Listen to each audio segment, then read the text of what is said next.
Sobat Coding dan Kecerdasan Artifisial. Kami dari kelompok 3 kelas SD Kabupaten Bengkulu Timur akan merefleksikan modul 3 terkait dengan keterbatasan KA, dampak dari keterbatasan KA, dan prinsip etika dalam KA. Perkenalkan, saya Asep Muslimbe dari SD Bekotong. Perkenalkan, saya Yohanes Putris dari SD Infes. Saya Yuliana Des dari SD Iloko, Kecamatan Sabirampas. Saya Maria Magdalena Elsa dari SD Kalangkas, Kecamatan Nagareta. Saya Rosa Delima Nirma dari SDN Cincole, Kecamatan Nagareta. Saya Francis Darnilfaman dari SD Berana, Kecamatan Lambaréné Utara. Dan saya Paulus Dagung dari SD Infes Bairatu.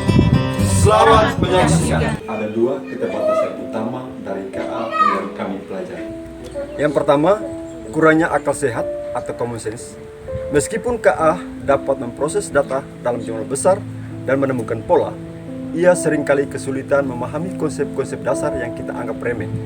Misalnya, KA mungkin tidak tahu bahwa jika sebuah bola dijatuhkan, ia akan jatuh ke bawah, atau bahwa manusia membutuhkan makanan untuk hidup. Mereka tidak memiliki intuisi atau pemahaman implisit tentang dunia seperti yang dimiliki oleh manusia. Keterbatasan yang kedua, yaitu ketergantungan pada data. KA sangat bergantung pada kualitas, kuantitas, dan relevansi data yang digunakan untuk melatihnya. Jika data yang digunakan bias, tidak lengkap, atau salah, maka hasil yang diberikan oleh KA juga akan bias, tidak akurat, dan salah. Fenomena ini dikenal sebagai sampah masuk dan sampah keluar. Keterbatasan KA akan mempengaruhi cara menggunakan KA di sekolah. Yang pertama, dampak dari ketergantungan pada data. Masalah, kebanyakan sistem KA dilatih dengan data yang ada yang dapat mengandung bias.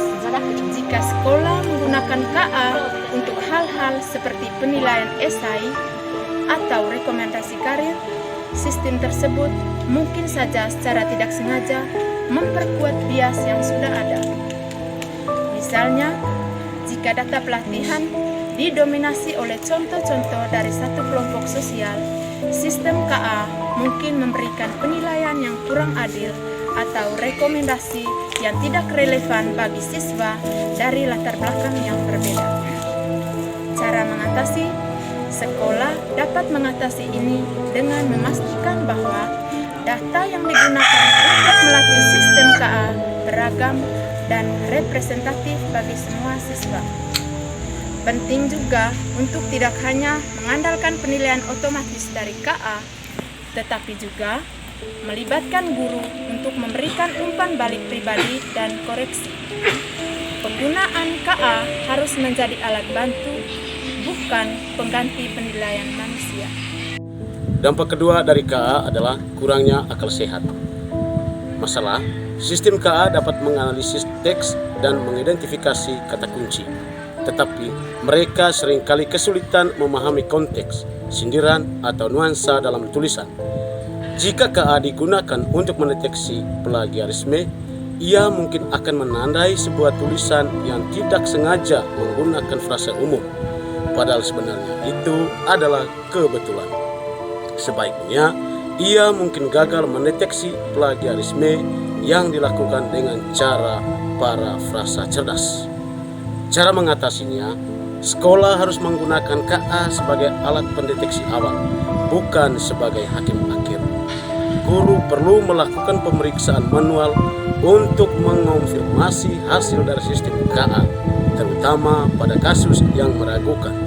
Ini juga bisa menjadi kesempatan untuk mengajar siswa tentang pentingnya berpikir kritis dan bagaimana membedakan antara informasi yang benar dan salah, terutama ketika berinteraksi dengan teknologi baru. Prinsip etika dalam KA. Ada 2 prinsip etika yang paling penting ketika menggunakan KA, baik di sekolah.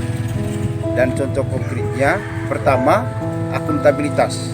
Prinsip ini memastikan bahwa individu atau pihak yang mengembangkan dan menggunakan sistem KA harus bertanggung jawab atas konsekuensi dari penggunaannya, baik yang positif maupun negatif. Dalam konteks sekolah, ini berarti bahwa guru, siswa, dan administrasi harus memahami peran mereka dalam penggunaan KA dan siap bertanggung jawab atas hasilnya. Untuk penerapannya, yang pertama, untuk siswa. Ketika siswa menggunakan KA generatif untuk membantu mengerjakan tugas, mereka tetap bertanggung jawab penuh atas hasil akhir pekerjaan tersebut. Mereka tidak bisa menyalahkan bold jika ada kesalahan fakta plagiat. Contohnya, jika seorang siswa meminta KA generatif untuk membuat ringkasan sejarah, mereka harus membaca dan memverifikasi informasi tersebut sebelum menyerahkan. Yang kedua, untuk guru. Guru bertanggung jawab untuk mendidik siswa tentang cara yang etis dalam menggunakan KA generatif. Jika guru menggunakan KA untuk membuat soal ujian, mereka harus memastikan soal-soal tersebut adil dan relevan dengan materi yang diajarkan, serta siap mengoreksi jika ada. Prinsip kedua, prinsip etika dalam KA, yaitu transparansi. Prinsip ini menuntut agar pengguna KA memahami bagaimana sebuah sistem KA bekerja, data apa yang digunakan, dan bagaimana keputusan atau konten yang dihasilkan. Dengan kata lain, kita harus dapat melihat ke dalam prosesnya. Contoh penerapannya yang pertama yaitu untuk siswa. Sekolah bisa mewajibkan siswa untuk secara eksplisit menyebutkan penggunaan KA dalam tugas-tugas mereka.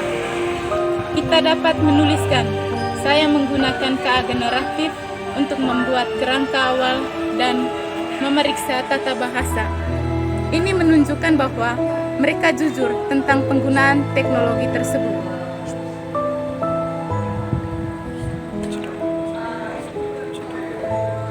Yang kedua, untuk guru dan tenaga administrasi. Jika sekolah mengimplementasikan sistem KA untuk membantu mengidentifikasi siswa yang berisiko, sekolah harus transparan tentang data apa yang digunakan dan kriteria apa yang menjadi dasar sistem tersebut. Orang tua dan siswa harus diberitahu tentang keberadaan sistem ini dan bagaimana keputusan yang dibuat. Kesimpulannya adalah KA yaitu sistem yang mampu menirukan kecerdasan manusia untuk memecahkan masalah. Namun, ia memiliki dua keterbatasan yang signifikan. Yang pertama, kurangnya akal sehat dan ketergantungan pada data. Keterbatasan ini memiliki implikasi langsung di sekolah. Ketergantungan pada data menuntut sekolah untuk berhati-hati agar sistem KA tidak memperkuat bias. Hal ini bisa diatasi dengan menggunakan KA sebagai alat bantu dan memastikan data yang digunakan beragam. Kurangnya akal sehat berarti KA tidak bisa menggantikan penilaian kritis manusia. Oleh karena itu, guru dan siswa harus menggunakan KA sebagai alat bantu, bukan sebagai pengganti pemikiran mendalam. Untuk menggunakan KA secara efektif dan etis, penting untuk menerapkan dua prinsip utama. Yang pertama, akuntabilitas. Semua pihak, baik siswa maupun guru, harus bertanggung jawab atas hasil dari pengguna KA. Yang kedua, transparansi. Pengguna KA harus diakui secara terbuka dan prosesnya harus dapat dipahami. Secara keseluruhan, KA adalah alat yang sangat kuat untuk meningkatkan pendidikan.